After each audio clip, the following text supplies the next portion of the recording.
Udah dikasih hidup yang enak, malah hasilnya mengecewakan. Besok tidak usah pulang jika nilaimu tidak sempurna.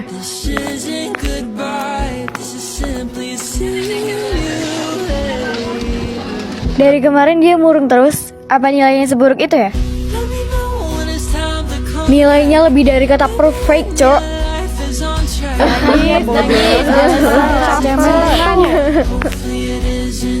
Hai guys, lagi pada ngapain nih?